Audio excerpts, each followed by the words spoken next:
सहारा enterprises तुमच्या स्वप्नातली गाडी आता कमी किमतीत. इचलकरंजी शहरालगत असलेल्या कबनूर चंदूर रोडवर कोन्नूर पार्कमधल्या सहारा एंटरप्राइजेस इथं पश्चिम महाराष्ट्रातली विविध बँका आणि फायनान्स कंपन्यांनी जप्त केलेल्या जुन्या दुचाकी आणि चारचाकी गाड्यांची विक्री केली जाते. शोरूम किमतीपेक्षा 25 ते 50% कमी दरात, उत्तम स्थितीत आणि संपूर्ण कागदपत्रांसह त्वरित डिलिव्हरी. दुचाकी 20,000 पासून पुढे तर चारचाकी 50,000 पुढे. आपल्या पसंतीची कार किंवा बाईक आता अगदी परवडणाऱ्या दरात घेऊन जा. विश्वास, पारदर्शक व्यवहार आणि उत्तम सेवा हेच आमचं वैशिष्ट्य. पत्ता Konnur park, Kabnur Chandur road, Ichalkaranji. Proprietor Rajubhai Ajgar. संपर्क 80 55 81 09 10 आणि 98 60 78 57 86. सहारा एंटरप्राइजेस, दर्जा, विश्वास आणि बचत यांचं परिपूर्ण ठिकाण.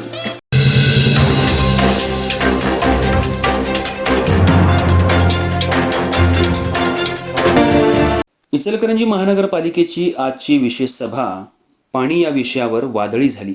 यावेळी विरोधकांनी महापौर उदय धातुंडे यांना चांगलंच धारेवर धरलं. सुळकुड वारणा पाणी योजना मंजूर करावी यासाठी महापालिकेच्या प्रवेशद्वारावर शिवशाहू आघाडीच्या नगरसेवकांनी मटका फोडो आंदोलन केलं. पाण्याच्या प्रश्नावर आणि आघाडीच्या नगरसेवकांनी चांगलंच आक्रमक रूप धारण केलं होतं. यावेळी सर्वच प्रश्नांना महापौर उदय धातुंडे यांनी उत्तरं दिली. तसंच गटनेते विठ्ठल चोपडे यांनी सगळ्या प्रश्नांची उत्तरं दिली. पत्रकार बैठकीमध्ये उदय धातुंडे यांनी शिवशाहू आघाडीच्या आणि विरोधी पक्षनेत्यांना चांगलंच सुनावलं. त्यांनी आपली पाण्याची भूमिका माहिती घेऊन द्यावी, सभागृहाला कोणतीही खोटी माहिती देऊ नये. विरोधी पक्षनेत्यांनी सभागृहाला संबोधित करावं. विरोधी पक्षनेत्यांनी पाण्याच्या प्रश्नावर राजकारण करून शहराला पाणी देण्यासाठी महापौर यांनी विरोधी पक्षनेत्यांना चांगलंच सुनावलंय. ही माहिती घेत असताना तुम्ही योग्य माहिती घ्या.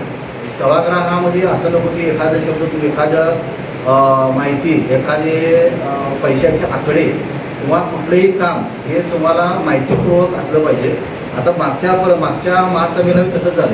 थोडे मुद्दे प्रिंटिंग मिस्टेक असू दे किंवा काय असे मुद्दे घेऊन त्यांनी तिथं सभागृहात बोलण्याचा प्रयत्न केला. म्हणजे आज विषय होते चांगले आणि सगळ्यांचं म्हणणं तेच होतं की सुळकुड योजना त्यांना बी पाहिजे होती आणि सुळकुड योजना हे आम्हाला बी सगळ्यांना पाहिजे. त्यामुळे काय म्हणते सभा ही अतिशय चांगली झाली.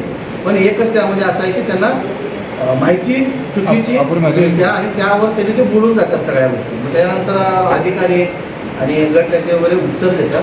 तुमच्या माध्यमातून एवढं सांगायचं आहे की फक्त जबाबदार व्यक्ती आहेत त्या सगळ्या नगरसेवक जबाबदार आहेत आणि गटनेते म्हणजे त्यांचे जे विरोधी पक्ष आहेत ते बी जबाबदार आहेत. त्यांनी बोलत असताना सभागृहामध्ये 100% खात्रीला आहेत. खात्रीनंतर बोला असं तुमच्या माध्यमातून मला बोलायचं आहे.